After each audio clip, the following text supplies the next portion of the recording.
Andito na tayo guys sa may dagat and wow, sobrang ganda.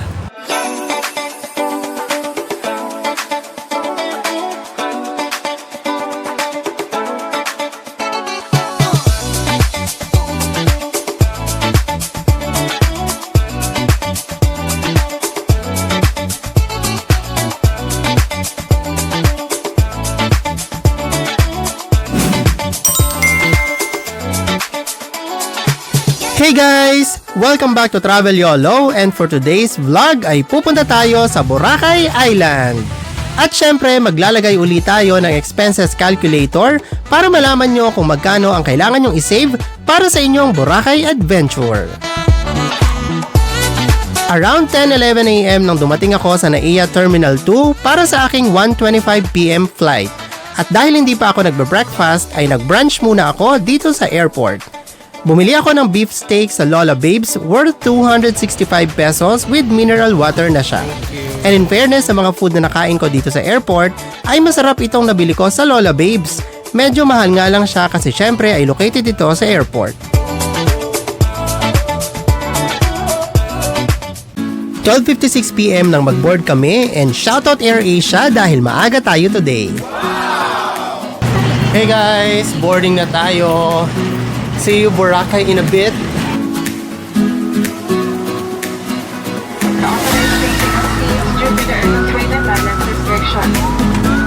Around 2 PM ay kita ko na ang Boracay Island mula sa himpapawid, kaya naman mas lalo akong na-excite.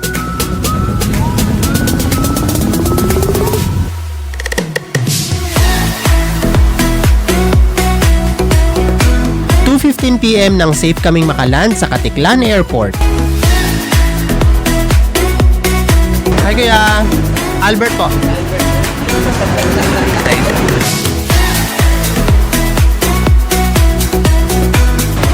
So pagdating nyo guys dito sa Katiklan Airport, pwede kayo mag-tricycle kung wala kayong in-avail na transfer. So meron dito mga nag-o-offer ng tricycle, ayan sina kuya. Pero kung meron kayong in-avail na transfer guys through travel agency or kung may contact kayo dito, mas maganda kasi susunduin nila kayo. Like ako, may nag-avail na ako sa travel agency ng transfer, so meron akong sticker. Ayan, so hinihintay ko na lang yung coordinator. Siya yung magsasabi kung saan kami sasakay ng van. Ayun, eto na yata yung van. So ito na guys yung sasakyan kong van papuntang port. 1,500 pesos ang ibinayad ko para sa transfer from airport to hotel. Sa totoo lang ay mas makakamura kayo sa DIY, pero kung may extra budget naman ay mas convenient na kumuha ng transfer service. Dahil bukod sa hindi nyo na kailangan maghanap ng masasakyan, ay sila na din ang pipila sa lahat ng ticket na kailangan nyo tulad ng environmental and boat fee. Sa Katiklan Port ay sinalubong ako ni Sir Gerald ng Ate Levis Transport Service. Inihatid niya ako sa entrance kung saan naghihintay ang isa pa nilang coordinator na mag-aasikaso ng mga tickets. Ayan si Ate guys yung nag-assist sa atin from Ate Levis Transport. So kapag meron na tayong environmental fee and tickets, so okay na siya, pwede na tayong sumakay ng bangka. After ma-secure ang lahat ng tickets ay binigyan na ako ng seat number. Kasama na nga pala sa binayaran kong 1,500 ang lahat ng kailangang bayaran sa port, including ang service ko pabalik sa airport. Kaya wala na akong iintindihin pa kundi ang mag-enjoy.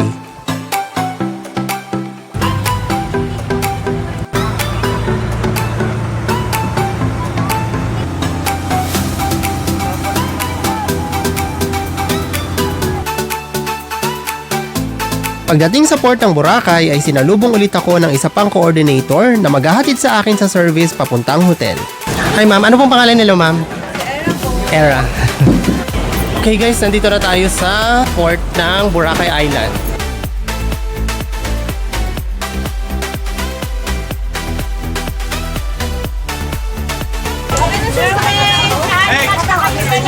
Thank you ate.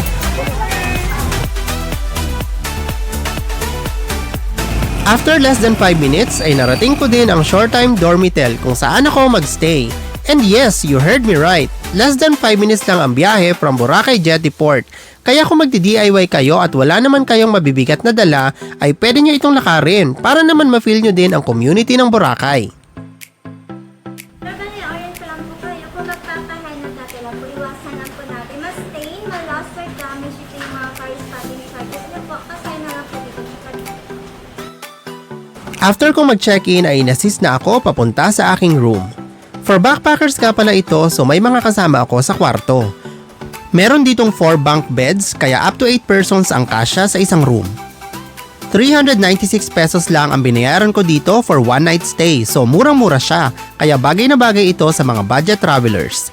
One night lang ako dito dahil bukas naman ay lilipat ako sa ibang hotel para maipakita ko sa inyo ang ibang option. Bawat bed dito ay may sariling shelves at 2 lockers, so safe ang inyong mga valuable items. Meron din itong 2 malaking drawer na pwede nyong lagyan ng mga damit. Ito naman ang kanilang common CR.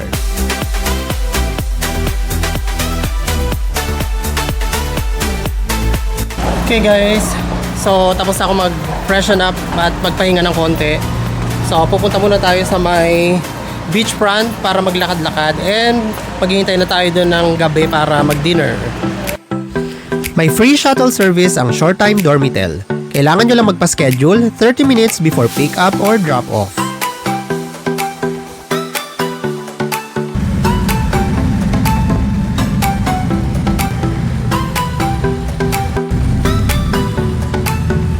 After 10 minutes ay narating na namin ang D-Mall. Hey guys, so nakababa na tayo dito sa may D-Mall.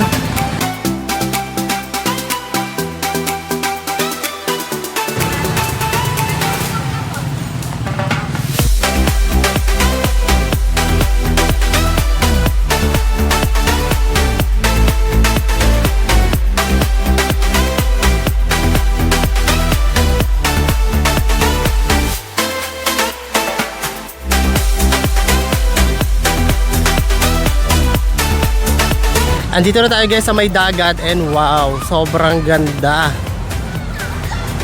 Sunset.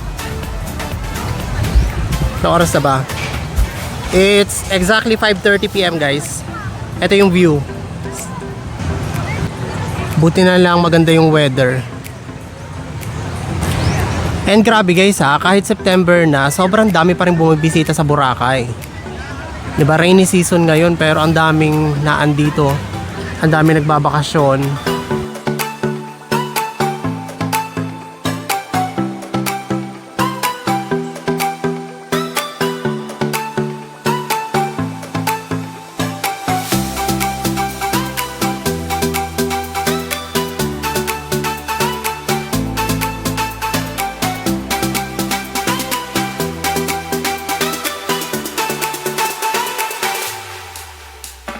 After kong ma-enjoy ang napakagandang sunset ng Boracay, ay nag-dinner na ako dito sa Balikay Restaurant. Kuya, anong mga shake nyo? Meron tayo mango, banana, watermelon, pineapple, coconut, calamansi. Tapos yung mga meal you good for one. Ito. Solo? Nice. Yes sir, since the masala. Okay.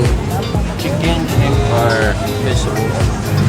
Nice. Anong pangalan mo kuya? Lawrence. Lawrence. Norens? Okay, sige. Thank you. Matapos ako makonvince ni Norens na masarap ang kanilang food, ay dumiretso na ako sa dining area para umorder.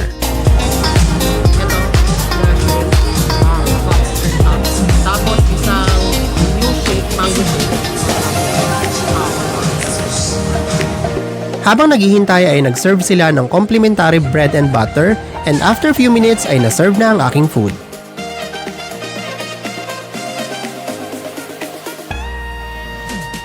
Five days nga pala ako dito sa Boracay, so marami akong tips na i-share sa inyo. Bukod sa na-mention ko kaninang murang accommodation from Short Time Dormitel, ay i-reveal ko rin bukas ang rates ng La Carmela de Boracay na isang front beach hotel with an exclusive fire dance performance para sa kanilang mga guests. I-feature ko din sa mga susunod na araw ang isa sa pinaka-quality food and affordable na kainan dito sa Boracay.